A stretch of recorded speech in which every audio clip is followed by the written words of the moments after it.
예, 방금 들어온 소식입니다. 프란치스코 교황이 북한 김정은 국무위원장의 초청에 응해 북한을 방문하겠다고 밝혔습니다.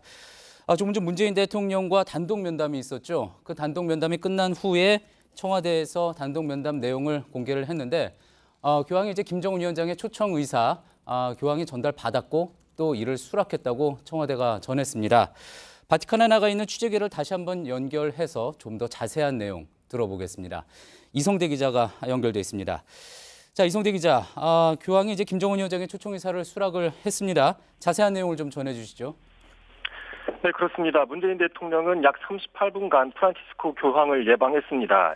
이 자리에서 문 대통령이 김정은 위원장이 방북 초청장을 보내도 좋겠느냐는 문 대통령의 질문에 프란치스코 교황은 문 대통령께서 전한 말씀으로도 충분하지만 공식 초청장을 보내주면 좋겠다면서 초청장이 오면 무조건 응답을 줄 것이고 나는 갈 수 있습니다 라고 말했다고 청와대 측이 밝혔습니다. 교황이 방북 초청을 사실상 수락한 걸로 보입니다. 다시 한번 말씀을 드리겠습니다. 프란치스코 교황은 문 대통령의 방북 초청 의사 전달에 대해서 공식 초청장을 보내주면 좋겠다면서 초청장이 오면 무조건 응답을 줄 것이고 교황인 나는 갈 수 있습니다. 이렇게 말했다고 밝혔습니다. 예. 교황은 또 한반도에서 평화 프로세스를 추진 중인 한국 정부의 노력을 강력히 지지한다면서 멈추지 말고 앞으로 나아가라, 두려워하지 말라고도 말했다고 밝혔습니다.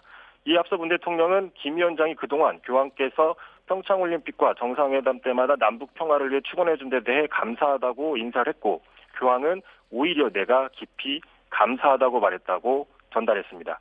문 대통령은 지금 교황청 서열 2위인 피에트로 파롤린 교황청 국무원장과 회담을 시작하고 있는데 이 자리에서 보다 구체적인 방북 관련 논의가 진행될 걸로 보입니다. 그렇군요. 그러니까 교황이 문재인 대통령과 만난 자리에서 한반도에서 평화 프로세스를 추진 중인 한국 정부의 노력을 강력히 지지한다. 멈추지 말고 앞으로 나아가라. 두려워하지 말라. 이런 메시지를 또 전했군요. 물론 이제 김정은 위원장의 초청 의사를 수락하면서 그런 메시지를 전한 겁니다. 자, 그런데 그동안 교황 방문이 이른바 어떤 그 절차, 프로토콜상 좀 어려운 게 아니냐 이런 부정적인 전망도 있었습니다. 하지만 청와대에서는 아무래도 이번 면담 이후에 긍정적인 답변이 나올 걸로 어느 정도 예상을 했던 모습이고요. 아무래도 청와대와 외교부 그리고 이제 교황청 간에 그동안 물밑 접촉이 꾸준히 있었던 거겠죠. 그렇습니다. 일각에서는 북한에 천주교 사제가 없다면서 실제 방북이 쉽지 않을 거라는 부정적인 전망도 내놨었지만 청와대 측은 형식적인 측면을 확대 해석하는 거라는 입장을 보였습니다.